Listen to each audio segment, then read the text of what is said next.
ভোটের বাংলায় ফের অমিত শাহ। রাতে নিউ টাউনের হোটেলে কোর কমিটির মিটিং, শাহের বৈঠকে বিজেপির নির্বাচনী পর্যবেক্ষকরাও। আজ দুই বঙ্গে অমিত শাহের কর্মী সভা। ভোটের বাংলায় একই দিনে দুই বঙ্গে অমিত শাহ। আজ দক্ষিণবঙ্গ, উত্তরবঙ্গে অমিত শাহের কর্মী সভা। আজ বারাকপুরের আনন্দপুরীর মাঠে শাহের কর্মী সভা। বেলা 11টা নাগাদ আনন্দপুরীর মাঠে আজ সভা রয়েছে। আমাদের সঙ্গে সরাসরি সেখান থেকেই রয়েছেন প্রতিনিধি সুস্মিতা। সুস্মিতা, 26-এর লড়াই এই মুহূর্তে পাখির চোখ প্রত্যেকটি রাজনৈতিক দলের কাছে। আর 26-এর লড়াইয়ে কি বার্তা দেবেন আজ অমিত শাহ? মতুয়াদের উদ্দেশ্যে কোনো বার্তা তিনি দিতে পারেন কি আজকের সভা থেকে? ক্যামেরা স্ট্যান্ড রাখার জায়গা। দেখো, নিশ্চিতভাবেই ভোটবঙ্গে অর্থাৎ 26-এর নির্বাচনের আগে বঙ্গ বিজেপির এক মাসের ব্যবধানে আবারও একটা দুদিনের বঙ্গ সফর। এবং আমরা গত ডিসেম্বরেই দেখেছিলাম কলকাতা মহানগরীর কর্মী সমর্থকদের সঙ্গে তিনি বৈঠক করেছেন, তিনি কর্মী সম্মেলন করেছেন সায়েন্স সিটিতে, এবং সেখানেও তিনি টার্গেট ফিক্সড করে দিয়েছেন নির্দেশিকা। ঠিক তেমনি আজ ব্যারাকপুর আনন্দপুরীর মাঠে, সেখানে উত্তর 24 পরগনা বিভাগের কর্মী সম্মেলন রয়েছে, যেখানে মূলত 4টি লোকসভা কেন্দ্রের কর্মী সমর্থক, বনগাঁ, বারাসাত, বসিরহাট এবং ব্যারাকপুর, এই 4টি লোকসভা কেন্দ্রের কর্মী সমর্থক এবং শক্তি কেন্দ্র প্রমুখ, বুথ মণ্ডল স্তরের কর্মী সমর্থকরা সেখানে উপস্থিত থাকবেন। এবং শুধু তাই নয়, এখান থেকে রাজ্য বিজেপি নেতৃত্ব তারাও ভোকাল টনিক পেতে পারেন অমিত শাহের কাছ থেকে। এবং আমরা প্রত্যেকেই জানি যে এসআইআর আবহে মতুয়া ভোট ব্যাংক বেশ কিছুটা দোলাচলে রয়েছে এই মুহূর্তে রাজ্য বিজেপির ক্ষেত্রে। এবং সেই এসআইআর আবহে মতুয়া ভোট ব্যাংককে কাজে লাগাতে বিজেপি 26-এর নির্বাচনে কতখানি সমর্থ হবে সে বিষয়ে অমিত শাহ আজ গ্রাউন্ড লেভেল রিপোর্ট বুঝে নিতে চাইছেন। মূলত এই বুথ স্তর বা তৃণমূল স্তরের কর্মী সমর্থকদের থেকে এটা স্পষ্ট।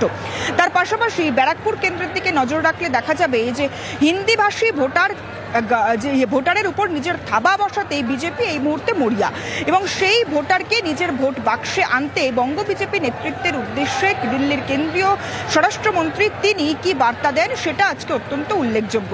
এবং ইতিমধ্যেই কর্মী সমর্থক তারা এসে উপস্থিত হচ্ছেন, মঞ্চ একেবারে প্রস্তুত অমিত শাহের অপেক্ষা। এবং 11:30 নাগাদ কেন্দ্রীয় স্বরাষ্ট্রমন্ত্রী অমিত শাহ তিনি ব্যারাকপুর আনন্দপুরীর মাঠ, সেই মাঠে এসে উপস্থিত হবেন। তার পরবর্তী সময় তিনি পৌঁছে যাবেন বাগডোগরা বিমানবন্দর, সেখান থেকে শিলিগুড়ি গোসাইপাড়া মাঠে তার কর্মী সম্মেলন রয়েছে। সেখানে উত্তরবঙ্গ বড় ফ্যাক্টর, তার কারণ বঙ্গ বিজেপি খুব একেবারে তারা শিওর যে তাদের কাছে উত্তরবঙ্গের মাটি তাদের চেনা মাটি, তাদের নিজেদের ঘাঁটি।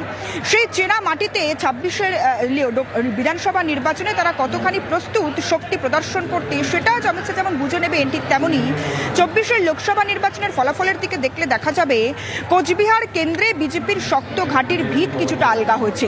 সেই কোচবিহার, শিলিগুড়ি, দার্জিলিং, আলিপুরদুয়ার, জলপাইগুড়ি এই সকল লোকসভা কেন্দ্রগুলিকে একত্রিত করে বিজেপির সাংগঠনিক জেলাগুলির কর্মী সমর্থকদের একত্রিত করে অমিত শাহ কি বার্তা দেন, একসঙ্গে কাজ করার বার্তার পাশাপাশি আবারও তিনি লক্ষ্যমাত্রা বেঁধে দেন কিনা, টার্গেট ফিক্সড করে দেন কিনা উত্তরবঙ্গের জন্য এবং দক্ষিণবঙ্গের এই উত্তর 24 পরগনা বিভাগের জন্য, সেটা অত্যন্ত গুরুত্বপূর্ণ। মঞ্চ একবার দেখাবো, ব্যারাকপুর আনন্দপুরী মাঠের যে মঞ্চ, সেই মঞ্চ একেবারে প্রস্তুত। এবং সেখানে অমিত শাহ কেন্দ্রীয় স্বরাষ্ট্রমন্ত্রী তিনি আর কিছুক্ষণের মধ্যেই বক্তব্য রাখবেন। এবং আমরা প্রত্যেকেই জানি যে বিজেপির 10টি বিভাগ রয়েছে, যে বিভাগের মধ্যে ইতিমধ্যে আমরা দেখেছি কলকাতা মহানগরীর বিভাগের সঙ্গে অমিত শাহ বৈঠক সেরেছেন, দুর্গাপুর বিভাগের সঙ্গে বৈঠক সেরেছেন বিজেপির সর্বভারতীয় সভাপতি গত 28শে জানুয়ারি নীতিন নবীন, তিনি বৈঠক সেরেছেন। এবং আজ উত্তর 24 পরগনা বিভাগের সঙ্গে বৈঠক সারবেন কেন্দ্রীয় স্বরাষ্ট্রমন্ত্রী অমিত শাহ। সুতরাং বিভাগীয় কর্মী সমর্থকদের সঙ্গে আলাদা করে বসে জোন ভিত্তিক ভোটারদের মন বুঝতে চাইছে এই মুহূর্তে দিল্লি নেতৃত্ব 26-এর নির্বাচনের আগে। আজকের বৈঠক সেই কথা, সেই বার্তায় আরও একবার স্পষ্ট করছে। ধন্যবাদ সুস্মিতা।